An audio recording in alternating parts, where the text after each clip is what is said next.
Sandhurst is a competition. You get assessed from the moment you arrive to the moment you leave, and it lasts for a year long. To get your choice of the regiments, you need to beat your peers. This is how you prepare as best as you can to give yourself the best chance. Okay guys, welcome back to the channel. In this video, it is all about Sandhurst and the preparation for it. If you don't know, the Royal Military Academy Sandhurst is where officers train for the British Army. It's split into 3 phases: junior term, the intermediate term, and the senior term. The difference from any other service with the British Army as an officer is the fact that 99% of people that go there don't know what job they're going to do afterwards. That's where the competition comes in. You put down 2 choices, you select 2 regiments that you think you are interested in, and from that moment you start to compete for places in that regiment. Your performance matters, and it will be reviewed by the colonels and generals of that regiment, who will then conduct a board and decide whether or not you get in. So to give yourself the best chance, fitness needs to be something you can rely on and not something you fear. And in this video, we're going to look at all of those key areas to make sure that you can get there and have your pick of the regiment, because trust me, if you go there with a specific one in mind and, like university, end up not getting it and going into clearing, you may well end up doing 4 years at minimum in a part of the army that never even interested you in the first place. And that's why this stuff's important. So without further ado, let's get into the first point. Part 1, let's get into running. Now, I appreciate that when I went through, it was a few years ago, right? So things have changed, things have evolved. Running will still be the absolute foundation of this course. If people find it easy, and you will see in some of the comments on whatever social channel that I seem to post, people will say it's easy, it's because they were fit enough. Let me tell you what isn't easy is if you're unfit or you're not as fit as the rest. The saying goes, you're only as fast as your slowest man. If you're the slowest man, nothing's going to feel easy. So the first thing I want you to do is really focus on running. Here's a breakdown of the running that you should be doing. If you've seen my other videos, this will be relatively similar, but it's even more important for an officer because lead from the front is a genuine thing, okay? So part A for this is endurance. Everyone's experience in basic training or at Sandhurst will differ. That's because they're constantly evolving the course, constantly changing little details here and there. But the thing that never goes out the window is the importance of endurance. Yes, you might not run for more than 10K during a specific event when you're at Sandhurst. What you will be doing is going out into the field and be expected to tab or move with weight or suddenly just have the endurance to go for not just hours, we're talking days here, okay? You literally do an exercise where you go to the Black Mountains in Wales, and that is you for 2 days. There's your kit, there's your map, see you in 2 days' time, right? Just go. If you have a shit level of endurance, you aren't going to get very far in that endurance exercise, I can tell you, because that's what it is. Yeah, they're testing navigation, all that stuff, but they're also testing your endurance and mindset. So endurance should be the foundation. What that breaks down to every single week, 1 or 2 endurance-based runs. These are low heart rate, pick a specific length of time. I usually prefer to do endurance runs that are time-based instead of distance-based, because what you end up doing is if it's distance, you can race the distance. If you run for a 10K, the faster you complete it, the faster it's over. If you run for 60 minutes, there's no racing that. You have to do the 60 minutes. So 1 or twice a week, you need to be doing your endurance. Part B is speed. Now with this part, people always want to get faster, but from my experience after working with a lot of people that are trying to do this, they just go about it in kind of the wrong way.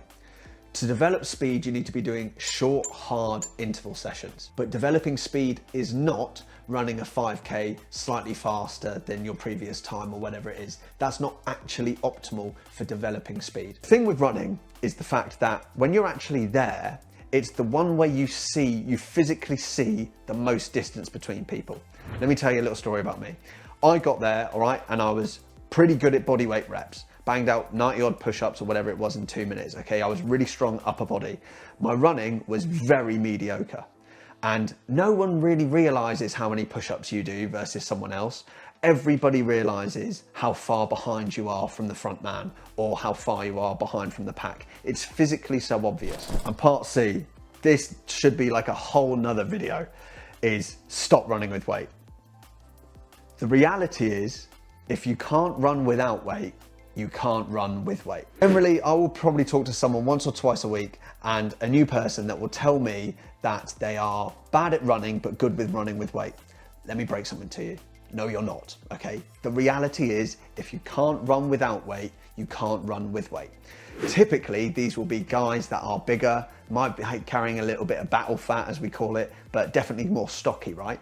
And I've no doubt that all day they could stand there with 40 kilos, better than someone who's 60 kilos body weight. But when we start moving with weight, if you can't run without it, you won't be able to keep up with it either. So my big thing for this point is genuinely stop running with weight and just get better at actual running. It's proven scientifically that if you have a better aerobic capacity and you're stronger, you're going to be able to tab, you're going to be able to move with weight. Yes, there are some physiological advantages that if you are 6 foot tall and built like a absolute machine, then yes, you're probably going to be able to move with weight slightly better than someone who's half your body weight. However, if that person that's half your body weight is really strong and can run really fast, they can probably do it better with weight as well. So don't start running with weight too early. In fact, even if you get to Sandhurst and you've barely touched any weighted runs, it's not actually going to be that much of an issue if you are genuinely good at running and you have a genuinely strong lower body. So just bear that in mind as we go forward. That leads me on nicely to part 2, and this part is all about strength.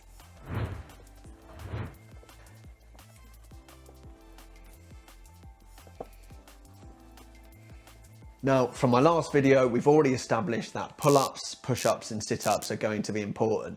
Now, they aren't directly assessed at AOSB at the moment, but I can tell you will do heaps of them whilst you're at Sandhurst. And do you know what? In the next year, I'm confident that at AOSB, you will probably have to do push-ups and pull-ups, all right? I think that's going to come back in. Now, with bodyweight reps, I will hear a lot about people saying that they just can't do push-ups, they're just not very good at it, they're not good at pull-ups.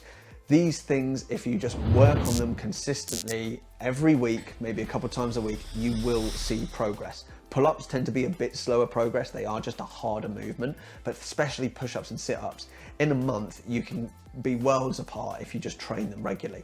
Now, yes, this is important for when you do circuits and stuff like that, but remember the core part here is when you're in the field and you're going to be crawling and you're going to need to rely on that upper body strength to get you through a difficult obstacle course, a difficult part of exercise or whatever that is. So do not overlook the importance of bodyweight reps. The next part I want to touch on, part B, is compound movements. Okay, often referred to as functional strength. These rely on compound movements such as back squats or front squats, deadlifts, bench press, all of that good stuff. This is where you actually get strong. Now, I've done a whole nother video about it that you can go into way more detail if you want to. But the main point that I want to get across with this point is that you have to be lifting heavy to actually build strength. So vary your reps. Loads of people will start with 10 reps or 8 reps, and I get it, that's absolutely fine. But to build strength, I recommend actually lifting a heavier load for less reps, 3 to 5 reps to build a lot of strength. Okay, so that's how I would structure your compound strength. This is going to make sure that you've got a really solid posterior chain when you're tabbing with weight, when you're carrying other people. Typically, the ones that are good at tabbing are the ones that are just really strong in the lower body as well, okay? So strength is built not from just bodyweight lunges, but from actually getting under a good barbell and being able to lift some heavy weight. Add them into your program. And part C, finally, the boring stuff, but super important, is injury prevention. Now, there is a platoon in Sandhurst called Lucknow Platoon, and if you end up getting injured, you will go there. You'll be removed from the rest of the course and you go to Lucknow Platoon to do your rehabilitation. And in extreme circumstances, you'll be medically discharged if your injury is that bad. However, most of the time you'll be kept in Lucknow until you are able to get back on the course. Now, I've heard stories of people being in Lucknow Platoon for like a year and a half, which is longer than the actual Sandhurst course. And trust me, whilst Sandhurst was an amazing experience, one of the best years of my life, I wouldn't have wanted to do any more time there as a cadet, right? I was ready to leave. It's much nicer going back when you're not a cadet, trust me. So Injury prevention, typically when people are either new to running or suddenly increase their running volume, shins, calves, hamstrings, knees, things like that will start to really hold them back from their development. So what I recommend is a couple times a week working on any of those weak areas. It will get found out when you're on the course. So a couple times a week at the end of a session, doesn't have to be the whole session, just invest some time, 10 to 15 minutes, doing a bit of prehab, okay? Prevention is better than cure, to make sure that it's way more robust when you get there. Because trust me, you don't want to get injured. No one wants to get injured when they actually get there, because you miss out on commissioning with all your friends, you end up way behind, and Lucknow just isn't a place that you want to be. So that is part 2, strength. And part 3 of this is going to be all about guidelines and fitness benchmark. It's been a few years since I went through. However, I will speak to people every single week that want to know how fit do you actually need to be when you get there. Especially if you're joining the infantry, right? Infantry typically will take cadets from the top third, which tend to be fitter. Not all the time, obviously there are fitter people and really competent people that want to go to the cause because they just want to do that job. But typically that's how it works. And I think you'll struggle to get into the infantry if you are not at a specific guideline. So for the Bleet test, this was my lived experience. When we were in the junior or intermediate term, we did a Bleet test. We only did one whilst we were actually at Sandhurst. And I wanted to commission into the infantry and did. And I was, trust me, very bog standard, very middle of the pack when it came to fitness. And when we did the Bleet test, all the guys pretty much going to the infantry were either level 13 or higher. Now, you'll see the entry standard for the parachute regiment is 11.5 on the Bleet test. Believe me, no one going to the parachute regiment is running 11.5 on a Bleet test. They are all getting 13, 14, 15, all right, way higher than that. So whilst we're talking about entry standards, and it's good to have an entry standard to make sure that people are fit enough to get there, do not for one moment think that that's the actual output that you need to be getting to be competitive. Remember, if you don't want to be competitive, you're just happy with the entry standard, great. But when you get there, everyone is at the entry standard. So how are you going to stand out? You can only stand out by doing better. So that's the Bleet test. Next part is a 2K, a 5K, and a 10K run. Here are some rough guidelines. A 2K run, to be competitive, I imagine you want to be running sub 8 minutes, definitely sub 8 minute 30. Okay, that's definitely where you want to be. The fitter guys will probably be running sub 7 minutes, okay, in extreme cases. So really, really fit. And I'm not saying you have to be the fittest on the course, for sure. There's other parts of being an officer that are really important, but fitness, in my opinion, is the backbone of it all. Now, when it comes to 5K, I think if you aren't running a sub 25 minute 5K, then you have work to do. And if your 10K isn't around the 50-minute mark, then again, I think you have work to do. It shows good speed, good mindset, but also good endurance. And that will get you through the course. And I imagine if you hit those numbers, you won't struggle on any of it. None of it will be really easy, because a lot of it you just do best effort, which is always quite unpleasant. However, it's going to make sure that like you're not struggling. You're not going to be the handbrake of the platoon. You're not going to be holding anyone back. And the key to all of this is turning up fitter than the rest means that when you're trying to demonstrate your leadership capabilities, you actually have the opportunity to do it. They're not just holding you back, and you're not just constantly relying on or trying to keep up with the rest. You're actually able to stand your own, be confident, and then lead as well. You can't lead from the front if you're not at the front. I'll just leave you with this. Sandhurst was one of the best years of my life, without doubt. I had an absolutely fantastic time. The stuff that I'm saying to you is stuff that I wish I would have worked on before I'd got there to make it an even better year. Because there were times where I struggled, and it was because my fitness, I felt, wasn't up to the standard that I wanted it to be as competitive as I wanted it to be. I was also taken aback by the brutality of the selection process to get into your regiment. They can drop you at any point. The bit that you really don't want them to drop you on is if they just don't think you're fit enough. Completely. Fitness is not the be all and end all to being an officer. There are other aspects that are super important.